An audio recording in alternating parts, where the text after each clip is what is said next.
स्वागत है आपका प्राइम टाइम इंडिया में। मैं हूं शकील बागमारे। आइए देखते हैं प्राइम टाइम में आज क्या है खास। मुंबई धारावी के 180 मौलवियों ने जितवाई कोरोना से जंग।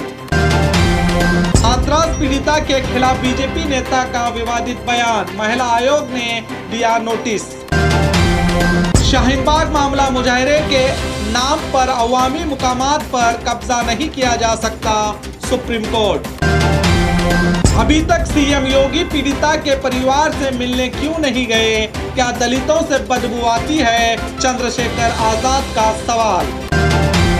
देश में कोरोना के हालात और जानते हैं दुनिया भर में आज क्या हुआ था खास। आइए देखते हैं खबरें विस्तार से।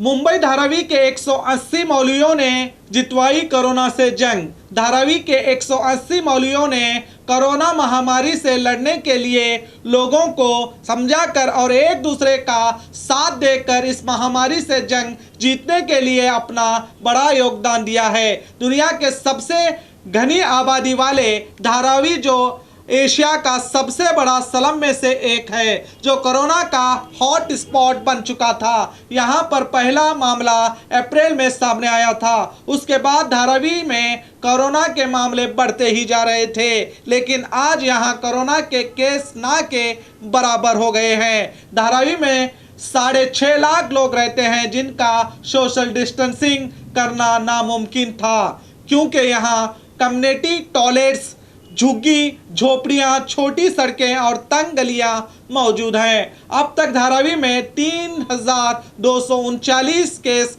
दर्ज किए गए हैं, मगर अब सिर्फ 176 एक्टिव केस मौजूद हैं। पिछले दिनों से धारावी से रोजाना 1 या 2 मामले सामने आ रहे हैं। धारावी की इस कोरोना की लड़ाई में यहाँ के 180 मौलवियों ने अपना बड़ा योगदान दिया है, जिसकी प्रशासन खूब तारीफ कर रहा है और कह रहा है कि बिना इनके साथ के कोरोना पर काबू पाना नामुमकिन था। धारावी में 30% लोग मुसलमान हैं। अब उन सभी लोगों की जबान को ताले लग गए हैं जो इस बीमारी के फैलाव के लिए तबलीगी जमात और मुसलमानों को जिम्मेदार मान रहे थे। सुप्रीम कोर्ट की फटकार के बाद अब ऐसे लोग खामोश हो गए हैं। अब देश के तमाम लोगों को ये जान लेना चाहिए कि इस देश की आज़ादी में लाखों मुसलमानों ने भी अपनी जान माल की कुर्बानी दी है और कोरोना की महामारी रोकने के लिए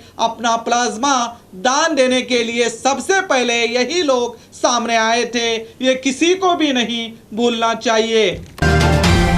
हाथरस पीड़िता के खिलाफ बीजेपी नेता का विवादित बयान, महिला आयोग का नोटिस। उत्तर प्रदेश के हाथरस मामले में पीड़िता को लेकर राज्य के बाराबंकी जिले के बीजेपी के नेता रंजीत श्रीवास्तव ने विवादित बयान दिया है। कल सोशल मीडिया के जरिए एक वीडियो में रेप के लिए पीड़िता को ही दोषी ठहराते हुए नजर आ रहे हैं और साथ ही नेताजी आरोपियों का बचाव करते हुए भी नजर आ रहे हैं। देखिए, लड़की ने लड़के को बुलाया होगा बाजरे के खेत में, चूंकि प्रेम प्रसंग था। सब बातें सोशल मीडिया पर भी हैं, चैनलों पर भी आ चुकी हैं। पकड़ ली गई होगी, अक्सर यही होता है खेतों में। ये जितनी लड़कियां इस तरह की मरती हैं, ये कुछ ही जगहों पे पाई जाती हैं। ये गन्ने के खेत में पाई जाती हैं, अरहर के खेत में पाई जाती हैं, मक्के के खेत में पाई जाती हैं, बाजरे के खेत में पाई जाती हैं, ये नाले में पाई जाती हैं, झाड़ियों में पाई जाती हैं, जंगल में पाई जाती हैं। ये धान के खेत में मरी क्यों नहीं मिलती हैं? ये गेहूं के खेत में मरी क्यों नहीं मिलती हैं? इनकी मरने की जगह वही है और कहीं पे घसीट के नहीं ले जाई जाती हैं। कोई इनको घसीट के ले जाके देखता नहीं कि इनको घसीट के ले जाया गया।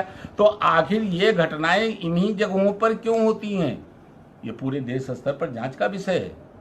मैंने गलत नहीं कहा है, लेकिन लड़की दोषी नहीं है, लड़के दोषी हैं। अभी मेहर उजाला में हमारे बाराबंकी में अभी एक लड़के ने लड़की के साथ आया था, आत्महत्या कर ली, लड़की कुछ नहीं हुआ। अभी अगर लड़की मर गई होती तो पूरा खानदान बंद कर दिया गया होता।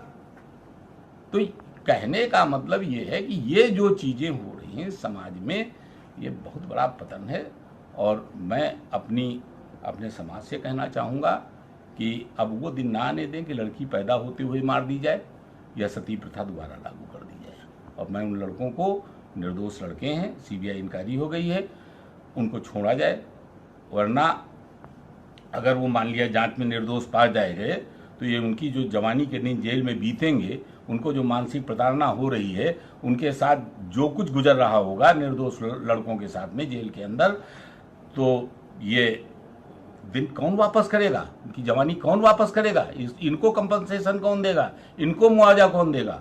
और मैं माननीय योगी जी से फिर एक बार निवेदन करना चाहता हूं कि इनको प्रोत्साहन नहीं मिलना चाहिए, प्रोत्साहन राशि नहीं मिलनी चाहिए।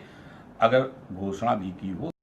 उनके इस बयान पर महिला आयोग ने आपत्ति जताते हुए आयोग के तरफ से आज जारी एक बयान में रंजीत श्रीवास्तव को अपना जवाब देने के लिए 26 अक्टूबर सुबह 11 बजे NCW यानी नेशनल कमीशन फॉर वुमेन के सामने पेश होने की निर्देश दिए गए हैं। सत्ता के नशे में नेताओं के ऐसे बोल गैर जिम्मेदाराना होते हैं, जिससे समाज में और ज्यादा नफरत पैदा होने के इम्कानात होते हैं। हम तो बस इतना ही कहेंगे कि मैं बचाता रहा दीमकों से घर अपना, मगर कुर्सी के चंद कीड़े सारे मुल्क खा गए। शाहीनबाग मामला, मुजाहिरे के नाम पर अवामी मुकामात पर कब्जा नहीं किया जा सकता, सुप्रीम कोर्ट। नागरिकता कानून के खिलाफ देश भर में शाहीनबाग बनकर लोगों ने, जिसमें खासकर औरतों ने इस कानून की मुखालिफत की थी। सड़कों पर कई किए गए मुजाहिरों को लेकर सुप्रीम कोर्ट में याचिका दायर की गई थी। आज शाहीनबाग मुजाहिरे मामले में सुप्रीम कोर्ट ने कहा कि हमारा दस्तूर एहतजाज की इजाज़त देता है, मगर धरना और मुजाहिरे के नाम पर अवामी मुकामात और सड़कों पर ज़्यादा मुद्दत के लिए कब्जा नहीं किया जा सकता। जस्टिस कृष्ण कौल की सदारत वाली बेंच ने कहा कि CA के खिलाफ बड़ी तादाद में लोग जमा हुए थे। रास्ते को मुजाहिरीन ने ब्लॉक किया था, जो गलत है। कोर्ट ने कहा कि सड़कों पर देर तक कब्जा नहीं किया जा सकता, क्योंकि सड़कों पर चलना फिरना देश के सभी लोगों का हक होता है। दस्तूर सभी को मुजाहिरे करने का हक देता है, मगर मुजाहिरे के लिए चंद मुकामात तय किए गए हैं। सिर्फ वहीं मुजाहिरे करने की सभी को इजाज़त है, कहा सुप्रीम कोर्ट ने। देश की जनता खुशी से कोई मुजाहिरे नहीं करती। अक्सर मुजाहिरीन की वजह हुकूमत की दबाव की नीति होती है। नागरिकता का कानून तो एक समाज के लिए करो या मरो का मामला बन गया था। सुप्रीम कोर्ट की बात का हम भी समर्थन करते हैं, मगर सरकारों को भी ये सोचना चाहिए कि ऐसे हालात आखिर क्यों पैदा होते हैं। अभी तक CM योगी पीड़िता के परिवार से मिलने क्यों नहीं गए? क्या दलितों से बदबू आती है? चंद्रशेखर आजाद का सवाल। हाथरस कांड के बाद पूरे उत्तर प्रदेश और देश में गुस्से का माहौल है।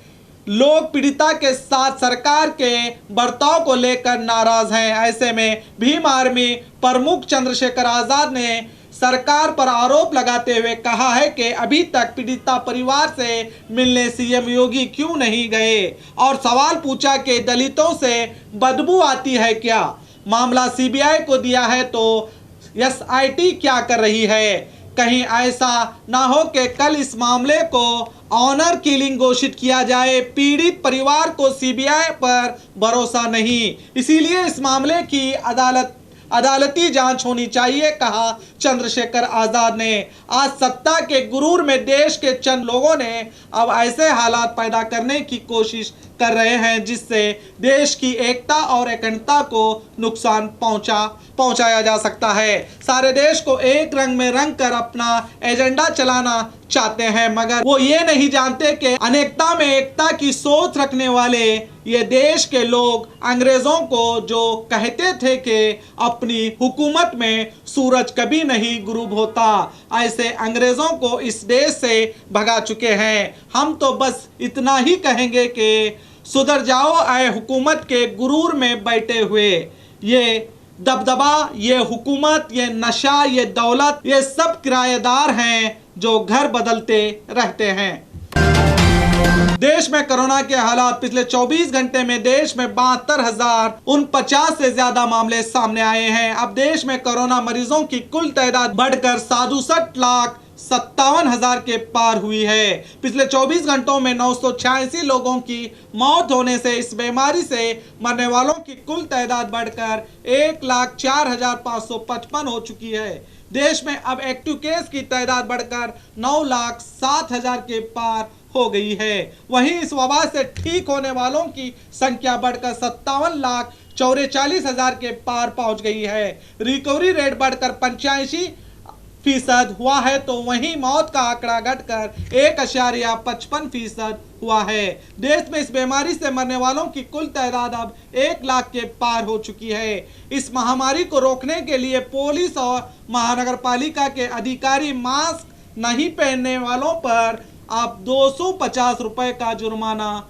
लगा रहे हैं। हम आपसे अपील करते हैं कि मास्क का इस्तेमाल करके खुद को और अपने परिवार को जुर्माने और कोरोना से बचाएं। आज 7 अक्टूबर है। चलिए जानते हैं आज क्या हुआ था दुनिया भर में खास। 1914 में आज ही के दिन भारत की मशहूर गजल गायिका बेगम अख्तर का जन्म हुआ था। आज ही के दिन 1950 में मदर तेरेसा ने कलकत्ता में मिशनरीज ऑफ चैरिटी की स्थापना की थी। आज ही के दिन 1978 में भारत के तेज गेंदबाज जहीर खान का जन्म हुआ था। आज ही के दिन 1952 को रूस के राष्ट्रपति व्लादिमीर पुतिन का जन्म हुआ था। और खबरों के लिए देखते रहिए आपका अपना B news nation prime time India. अगर आपको हमारी ये न्यूज़ पसंद आती है तो लाइक करें, सब्सक्राइब करें और शेयर करना ना भूलिए।